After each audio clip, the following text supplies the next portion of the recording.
ETF index mutual funds నేర్చుకుని stock మార్కెట్లో రాణించాలనుకుంటున్నారా? వెంటనే ఈ నెంబర్కి కాల్ చేయండి.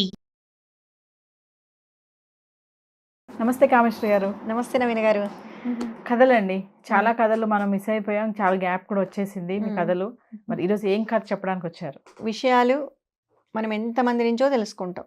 ఒక ఇన్ఫర్మేషన్ అంటే ఒక నాలెడ్జ్ గెయినింగ్ అనేది ఎన్నో విధాల జరుగుతుంది. మనం అంటే వినటం ద్వారా, చదవటం ద్వారా, చూడటం ద్వారా, ఎన్నో పరిస్థితుల నుంచి, ఇన్సిడెంట్స్ నుంచి కూడా మనము మొత్తం గ్రాప్ చేస్తాం నాలెడ్జ్ని. ఇలాగే ఒక్కోసారి ఎంత పెద్దవాళ్ళైనా, ఎంత గొప్పవాళ్ళైనా కూడా చాలా చిన్న పిల్లల దగ్గర నుంచి కూడా కొన్ని విషయాలు నేర్చుకుంటారు. వాళ్ళ మాటల ద్వారా చాలా ఇన్ఫర్మేషన్ ఇస్తారు. మనకు దాన్ని గ్రాప్ చేసే కెపాసిటీ మనకు ఉండాలి, అంతే. నేర్చుకోవడంలో ఎవరు తక్కువ కాదు, అలా అనమాట. దానికి సంబంధించి ఒక చిన్న సంఘటన. ఇది యాక్చువల్గా మన అబ్దుల్ కలాం గారు కూడా ఒకసారి ప్రస్తావించారు ఈ కథ గురించి. గుజరాత్లో ఒక ఫేమస్ కార్డియాలజిస్ట్ ఉండేవారట. ఆయన అసలు ఎంత ఫేమస్ అంటే ఏ హార్ట్ ఆపరేషన్ అయినా, ఎస్పెషలీ ఓపెన్ హార్ట్ సర్జరీస్లో ఆయన వెరీ ఫేమస్. ఆయన ఈ ఆపరేషన్స్ చేసే దాంట్లో ఒకరోజు ఆయన ఆపరేషన్ టేబుల్ మీదకి ఒక పేషెంట్ వచ్చింది. ఆ పేషెంట్ ఏజ్ 6 years, చిన్న పాప. చూడగానే అరే చిన్న పాపనే అనుకున్నారట ఆయన. అయినా కూడా ఆయన పెద్ద డాక్టర్ కదా, చాలా ధైర్యంగా ఉన్నారు. మొత్తం అమ్మాయికి అన్ని రకాల టెస్టులు చేశారు, చూసిన తర్వాత కండిషన్ చాలా క్రిటికల్. ఆ అమ్మాయిది ఛాన్సెస్ చాలా తక్కువ, అంత 30% ఏమో ఛాన్సెస్, వెరీ లెస్ ఛాన్సెస్ అన్నమాట, సక్సెస్ రేట్. ఎలా చేయాలి ఈ అమ్మాయిది, పాపది అని ఆయన చూస్తూ, సరే చిన్న పాప కదా ముందు భయపడుతుందేమో అని పాపకు చెప్పారట. పాప, ఇది చాలా చిన్న ఆపరేషన్ అమ్మా, ఏమీ ఉండదు, నువ్వు ఇలా కళ్ళు మూసుకొని కళ్ళు తెరిచేలోపు ఆపరేషన్ అయిపోతుంది, నువ్వేం భయపడద్దు అని చెప్తున్నారట.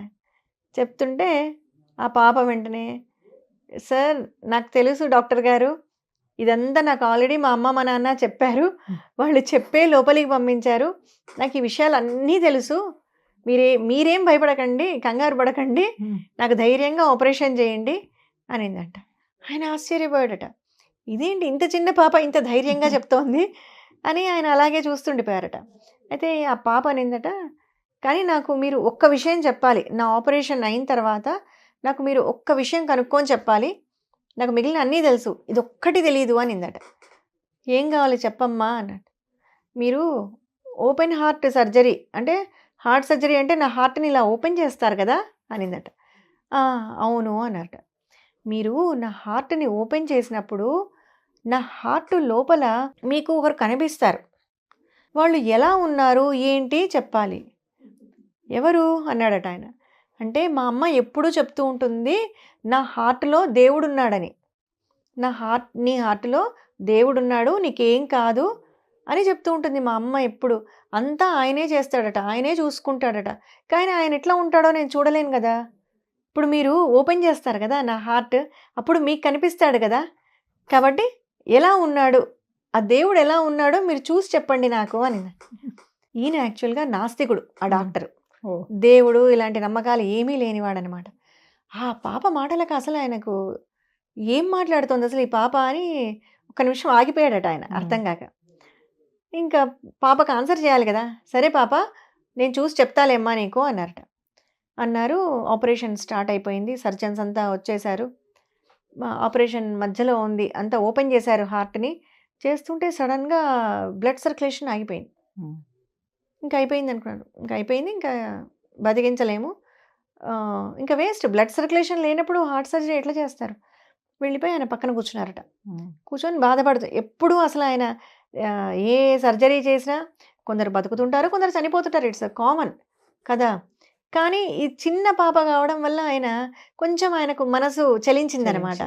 అయ్యో నేను పాపను బతికించలేకపోతున్నానే అని కాస్త బాధపడుతూ కూర్చున్నారట. ఇంకా సరే మిగిలిన డాక్టర్స్ ఉంటారు కదా, జూనియర్స్, కుట్లేసేయండి, ఇంకా చెప్పేసేయండి, బయట వాళ్ళకి చెప్పేసేయండి, పాప ఇంక మనం ఏం చేయలేకపోయాము, చేతులు దాటిపోయిందని చెప్పేసేయండి అని. కుట్లేసి ఇంకా హార్ట్ క్లోజ్ చేసి ఇచ్చేయండి బాడీ అన్నారట. అని డాక్టర్లు వెళ్ళి కుట్లేద్దామని దగ్గర పెట్టేప్పటికి సడన్గా బ్లడ్ సర్క్యులేషన్ స్టార్ట్ అయిపోయింది.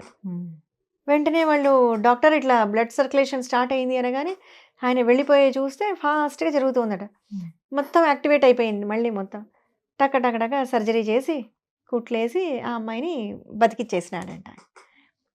బతికించేసిన తర్వాత ఆ పాప బతికింది, బాగా అయింది, ఆ అమ్మాయిని పంపించేశారు.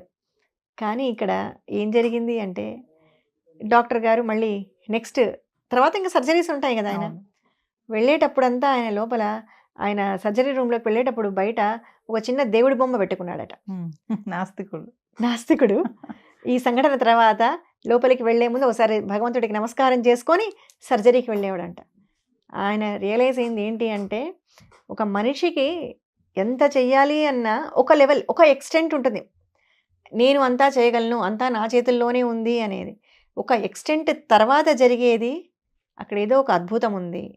అదే డివైన్ ఎనర్జీ, డివైన్ పవర్. అంటే భగవంతుడు అనేవాడు ఒకడు ఉన్నాడు అని ఆ పాప సర్జరీ తర్వాత ఆ పాప చెప్పిన మాటలకి ఆయనకు హార్ట్ లోపల దేవుడు కనిపించలేదు, కానీ ఆ ప్రాసెస్ జరిగేటప్పటికి ఆయనకు భగవంతుడు రియలైజేషన్ ఇచ్చాడు.